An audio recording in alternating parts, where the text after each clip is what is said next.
എല്ലാ കാര്യത്തിലും പിണറായി വിജയൻ നരേന്ദ്രമോദിയുടെ കാർബൺ കോപ്പിയാണ്. നിങ്ങൾ കമ്മ്യൂണിസ്റ്റ് ആണോ?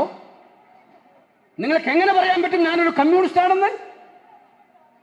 ഒരു കമ്മ്യൂണിസ്റ്റ് മുഖ്യമന്ത്രിക്ക് ചേർന്നതാണോ ഇത്? അവരെ പോലെ 10,000 മറിയക്കുട്ടിമാരുടെ ശാപം മിസ്റ്റർ പിണറായി വിജയൻ നിങ്ങളെ വേട്ടയാടുമെന്നുള്ള കാര്യത്തിൽ സംശയമില്ല. ഇരയെ സംരക്ഷിച്ച പ്രതിക്ക് പരമാവധി ശിക്ഷ വാങ്ങിച്ചു കൊടുക്കാൻ ബാധ്യതപ്പെട്ട സർക്കാർ ഇരയെ സംരക്ഷിക്കാതെ പ്രതിയുടെ ഗോഡ് ഫാദർ ആകുന്ന കാഴ്ചയാണ് ഈ കേസിൽ നമ്മൾ കണ്ടത്. എന്ത് ക്രൂരമാണ് സുഹൃത്തുക്കളെ!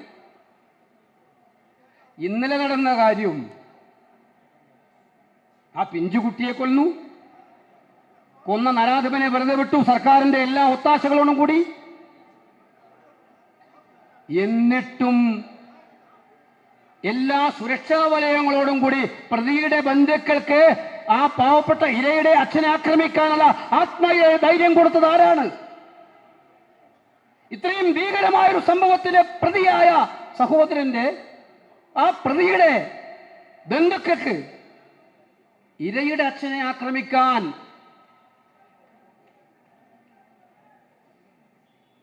അതിന് ധൈര്യം കൊടുത്തത് ആരാണ്? അതിന് ധൈര്യം കൊടുത്തത് CPM-ഉം കേരള സർക്കാരുമാണ് എന്ന് ഒരു സംശയം കൂടാതെ പറയാൻ നമുക്ക് സാധിക്കും. അതിന് ധൈര്യം കൊടുത്തത് CPM-ഉം കേരള സർക്കാരുമാണ്. ഇത് എല്ലാ കാര്യത്തിലും പിണറായി വിജയൻ നരേന്ദ്രമോദിയുടെ കാർബൺ കോപ്പിയാണ്. പിന്നെ ഇതിലെന്തിനാ മാത്രം അല്ലാതിരിക്കുന്നത്? ഇക്കാര്യത്തിൽ നരേന്ദ്രമോദിയുടെ കാർബൺ കോപ്പി എന്ന് മാത്രമല്ല, നരേന്ദ്രമോദിയുടെ യഥാർത്ഥ പതിപ്പായിട്ട് തന്നെ പിണറായി വിജയൻ മാറിയില്ല. ഞാൻ പോയതാണ് ഹത്രാസിൽ ശ്രീ രാഹുൽ ഗാന്ധിയോടും പ്രിയങ്ക ഗാന്ധിയോടുമൊപ്പം. അവിടെയും ഒരു ദളിത് പെൺകുട്ടിയാണ് ഇതുപോലെ അതിക്രൂരമായി ബലാത്സംഗം ചെയ്ത് കൊല ചെയ്യപ്പെട്ടത്. ആ കുട്ടിയുടെ ശവശരീരം പോലും സംസ്കരിക്കാൻ അവർ അനുവദിച്ചില്ല. അവസാനം ആ കുടുംബത്തിന് നീതി കിട്ടാൻ വേണ്ടിയിട്ടുള്ള പോരാട്ടമാണ് രാഹുൽ ഗാന്ധിയും പ്രിയങ്ക ഗാന്ധിയും എല്ലാ പോലീസ് വിലക്കുകളെയും ലംഘിച്ച് അവിടെ എത്തി പോരാട്ടം നടത്തിയത്. നിങ്ങൾ കമ്മ്യൂണിസ്റ്റ് ആണോ? നിങ്ങൾക്ക് എങ്ങനെ പറയാൻ പറ്റും ഞാനൊരു കമ്മ്യൂണിസ്റ്റ് ആണെന്ന്? ഒരു കമ്മ്യൂണിസ്റ്റ് മുഖ്യമന്ത്രിക്ക് ചേർന്നതാണോ ഇത്?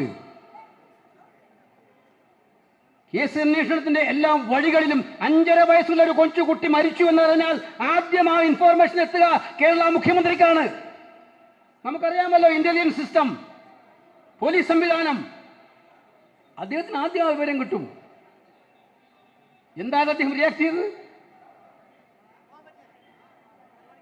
അത് എവിടെ റിയാക്ട് ചെയ്തു? അദ്ദേഹം കാസർഗോഡ് മുതൽ തിരുവനന്തപുരത്ത് വരെ പരാതി വാങ്ങിക്കാൻ പുറപ്പെട്ടു എന്നാണ് പറയുന്നത്. ഇവിടെ നിന്നും പരാതി വാങ്ങിക്കാൻ പുറപ്പെട്ടു. ഇവിടെ ഇരിക്കുന്ന ഒരേ കുട്ടി ചേച്ചി ഉണ്ടല്ലോ ഇവിടെ ഇരിക്കുന്നത്. ഇവരുടെ പരാതി ആരാ പരിഹരിച്ചത്? അവരെ പോലെ 10,000 മറിയക്കുട്ടിമാരുടെ ശാപം മിസ്റ്റർ പിണറായി വിജയൻ നിങ്ങളെ വേട്ടയാടുമെന്നുള്ള കാര്യത്തിൽ സംശയമില്ല. പരാതികള് വാങ്ങിച്ച് പരിഹരിക്കാനല്ല, ആ പരാതികളെ ഭ്രൂണഹത്യ ചെയ്യാനാണ് മുഖ്യമന്ത്രി പിണറായി വിജയൻ നിങ്ങൾ എല്ലാ സമയത്തും, അത് തുടക്കത്തിൽ തന്നെ ഭ്രൂണഹത്യ ചെയ്യാനാണ് ശ്രമിച്ചിരുന്നത്.